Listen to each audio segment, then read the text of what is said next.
Hey guys, so we're actually going to go ahead and start out a new unit. And in this unit, I'm going to get into World War One. And in this lecture, I'm going to focus on the causes of World War One. And in some other lessons, we're going to talk about the U.S.'s role in the war and the effect of that the war had on the American home front. But let's go ahead and start with the causes. Now, before we jump into that, I just want to bring some context, right? So remember that President Woodrow Wilson, he is president during this time period. We learned about him the other day towards the beginning of this week. And so President Wilson, he ran opposed in the 1916 presidential election. He ran opposed in the Democratic primaries, right? And he ran on this platform which really emphasized progressive goals. So he said he wanted to pass better protections for female workers. He wanted to eliminate child labor and to establish a minimum wage. And this presidential campaign was going on while there was war going on in Europe, and Mexico's having a revolution. And because of that, Wilson ran on this campaign slogan, and the slogan was "He kept us out of war." And this would prove to be kind of ironic because during his second term in office, the U.S. entered World War One. So Wilson wins the election in 1916 by a kind of small margin, so it wasn't like a landslide or anything. But he defeats the Republican candidate, and he is sworn in and is serving his second term during the height of World War One. So let's, like I said, talk a little bit about the causes of this war that he's going to get us into. So now World War One ran from 1914 to 1918. And in the course of this 4-year period, there were about 38 million casualties. And casualties means both wounded and dead, right? As well as people who go missing, right? Missing in action. So 38 million people were either dead, wounded, or missing. Around 10 million of those were deaths, right? 10 million out of the 38 million were deaths. So this was just a level of destruction that was unheard of in history up to this point. And we really got to ask ourselves, what started this? What started this mess? How did Europe go from a period of relative peace? So in the 100 years before this war, there was pretty much peace throughout most of Europe between the Napoleonic Wars, if you remember back to world history when Napoleon became Emperor of France. After those end of those wars, there was peace in Europe for a long time, up until World War One. And World War One was this war that was beyond anything that they'd ever seen. It's also called the war to end all wars. And little did they know at that time what was going to come later, an even bigger war with World War Two. But at the time, they called it the war to end all wars. And most people explain the causes of World War One by breaking them into 4 parts, going over the so-called main causes, as you can see here. That's an acronym to remember them. So first is M, militarism, alliances, imperialism, and nationalism. And that's the framework through which I'm going to explain the causes to you. Now, first of all, let's start with militarism. And this goes to the Anglo-German arms race. And this is really the biggest expression of this pre-World War One militarism, right? So let's start with the HMS Dreadnought.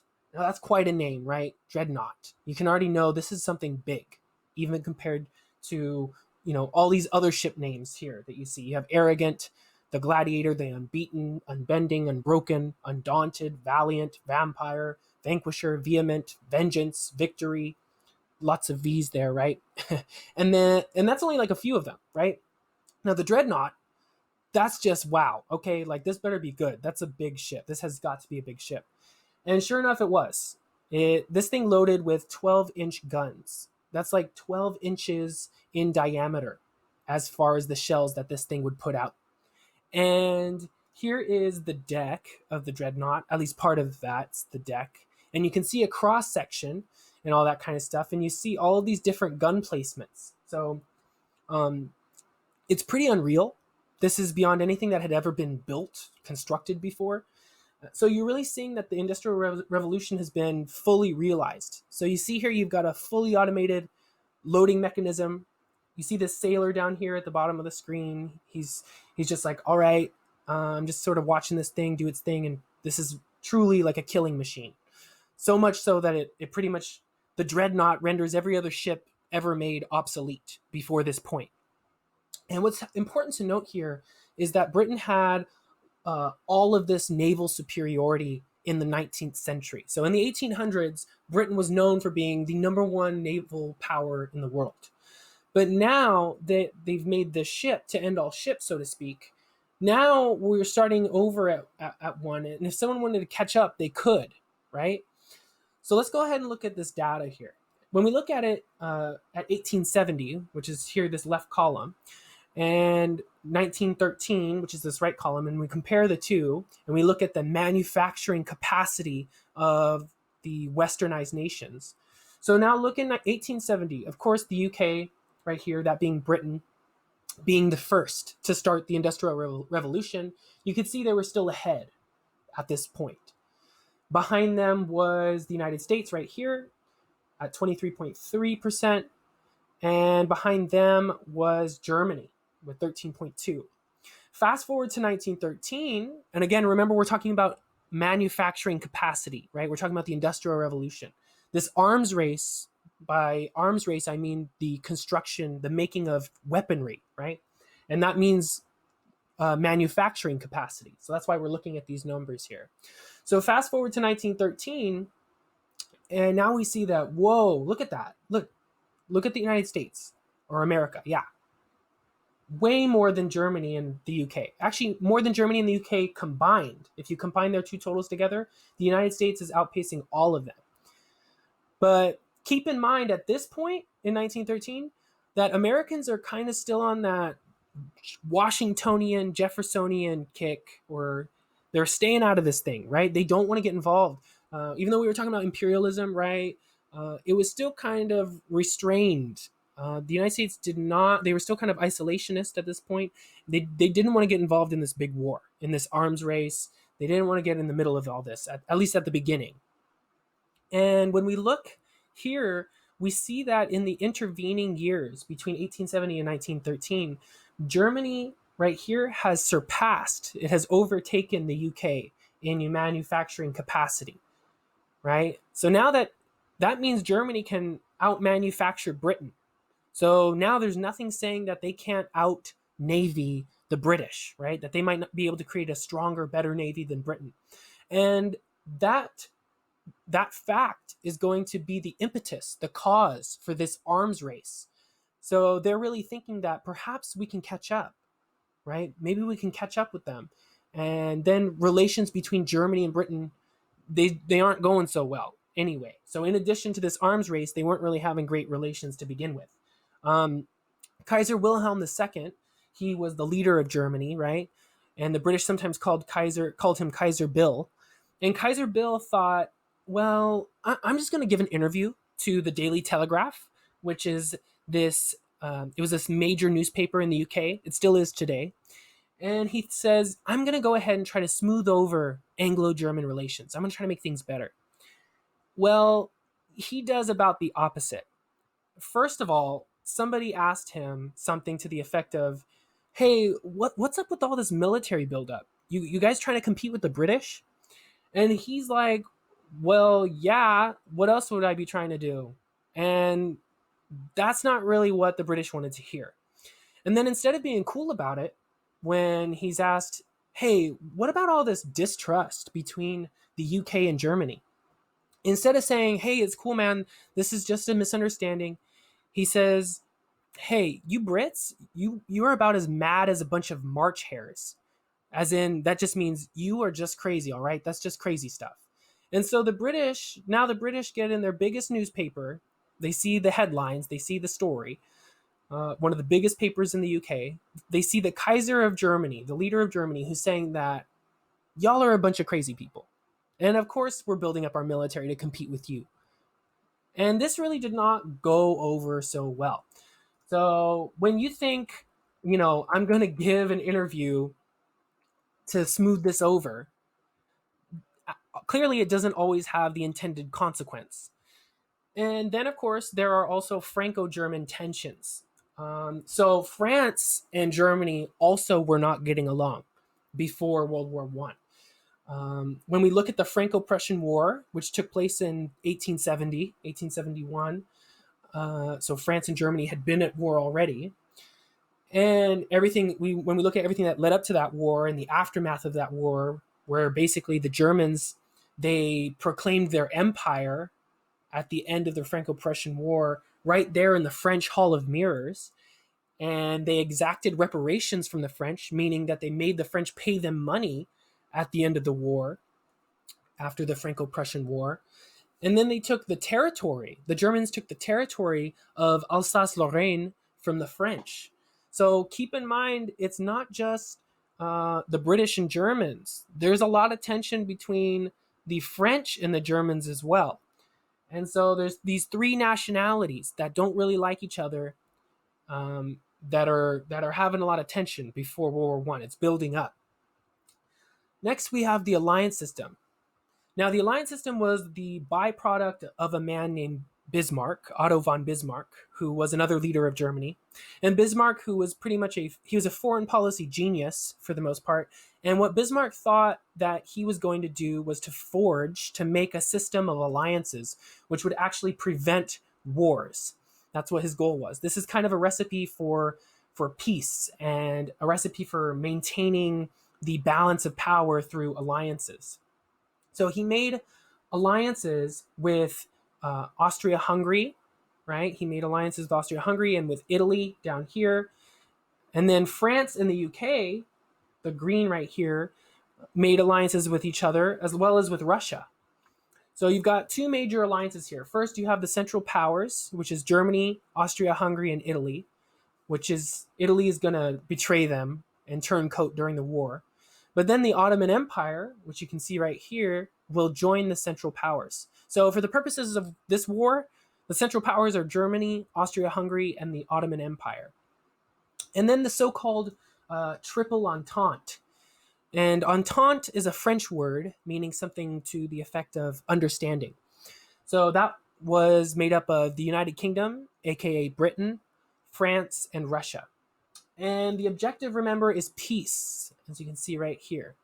That Bismarck felt like the objective here is not to go to war. That if we have this whole pile-up effect or something like that, again, the objective was not to go to war. So they thought it would work like this, that if you mess with this one, you mess with me. If you mess with that one, you mess with me. I mess with you, right? You really don't want to get into a fight when you got someone else backing up the other person. So if Austria is thinking about, ooh, you know what? Let me pick on Serbia a little bit and take Serbia's lunch money or something. Russia's like, niet, no, that's not going to happen. And that's like, okay, well, like, heaven, the Russians get like that. No. We're gonna have a fight here. It's gonna get even worse. So we better not do that, right? It's gonna cause a bigger problem for ourselves. And then the Germans might get involved. Then the French and the British and all that kind of stuff. And you think about it and you think maybe not, like maybe it works, maybe not. I don't want to get into this big fight with a bunch of people rather than just picking on this one individual nation, right? And the thing about the alliance system is that it works, right? Until it doesn't. Kind of like at a baseball game or something, like that, where the pitcher hits the batter and then they get into the fight and then it all piles up and it gets out of hand. It's almost like nuclear war and mutually assured destruction. That works. It's worked so far until it doesn't. So next we move on to imperialism, which I'm not going to stress a whole lot, but I do want you to think about imperialism in terms of national rivalry, going global. So whether it's like the scramble for Africa, whether it's imperialism in Asia or in the Pacific Islands, what this does is it gives European nations another forum in which to compete with one another. And this is going to escalate those national rivalries. And beyond that, I'm not really going to stress imperialism too much as a factor. Then there's nationalism, this whole idea of self-determination on the basis of ethnicity, that we as a people should be able to form our own country and associate with each other, whether it's uniting like Germany and Italy, or whether it's dividing a lot, like a lot of the folks in the Balkans, right? So nationalism is about determining your own course of action for your own ethnicity. And this is where we really have to turn our attention to the Balkan Peninsula, which is what you see here on the map in blue, which includes lots of countries like the former Yugoslavia, Romania, Greece, right? Even a little bit of Turkey. But where we're really going to focus on is the so-called former Yugoslavia. And these countries that after World War I were put together and just called Yugoslavia. That's what they were called. Um, so you've got Slovenians here, Macedonians, Serbs, Croatians, all of these other people, Bosnians. You've got a lot of different people that are here that don't play well with one another. In fact, uh, with all of the conquests raging from the Byzantines to the Ottomans to the Habsburgs and all these different groups who have different languages, different religions, different cultures, these people don't play well with each other. In fact, they are really fond of killing each other. And this former Yugoslavia in the Balkans, this region here in the Balkans, becomes a hotbed for what you would call pan-Slavism. And, here is a map of Slavic peoples right here. This is some of the Slavic peoples. So when we talk about Slavic peoples, we're talking about the Russians, the Poles, and all these people here on this map. Um, so we're talking about a lot of people in green here, right? And all these people that are here in the Balkans who share language groupings, who share the Orthodox religion. A lot of these Slavs share a lot of elements of culture with Russia, and Russia has always taken an interest in this area. So it's very important to note these balance of power considerations. When you look at Serbia, for example, it is there on the border with the Austrian Empire. So you can see Serbia down here, right? It's on the border of the Austrian Empire. But they share this Orthodox religion with the Russians. They share this Slavic heritage with the Russians, and that's going to be important. And there's a group of Serbian nationalists known as the Black Hand, and these people wanted to liberate Slavs. They wanted to free Slavs that were still part of the Austrian Empire. And if you look at Croatia, at Bosnia, at these areas here, they are still being dominated by the Austrian Empire. And the Serbian nationalists they wanted for that to not be the case. And so they launched a terror campaign because, they couldn't launch a standard military campaign against a great power like Austria, but they wanted to make a point. And in order to make a point, they're going to pretty much start World War One, and it's going to happen. It's going to start here in Bosnia, the country that I'm pointing at on this map. And Archduke Franz Ferdinand is an important guy to remember. He was the heir to the Austrian Empire. If the Austrian emperor croaked, if he died, then this guy, he's the emperor. This guy is a pretty important guy. Now, why they sent him to where they're sending him in Sarajevo, I have no idea. But they decided, you know what? Let's send the Archduke to Sarajevo, down here in Bosnia, which is right there. They sent him there. After all this, this looks like a great place, right? Maybe they just wanted to send him. Look at this old postcard here. It looks really pretty. Why don't you drive across that bridge? It might be fun. No, it's not going to be fun. He's going to take this car here.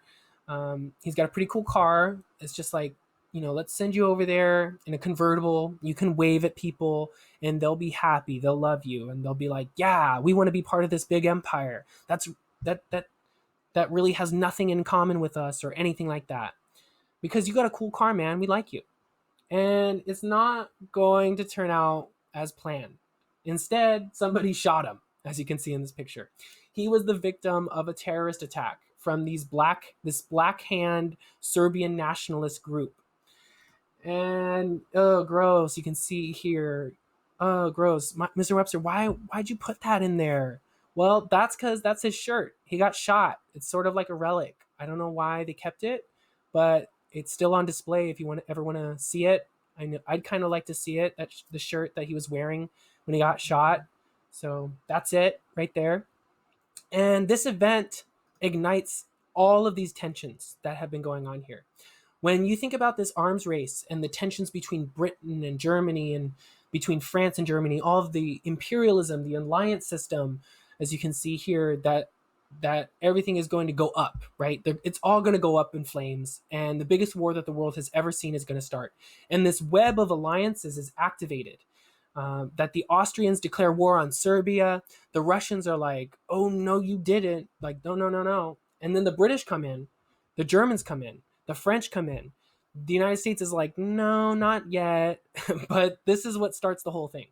And basically, the bench clears, right? Now, one thing I'm going to tell you on the way out is that Major League Baseball did about the most genius thing I've ever seen.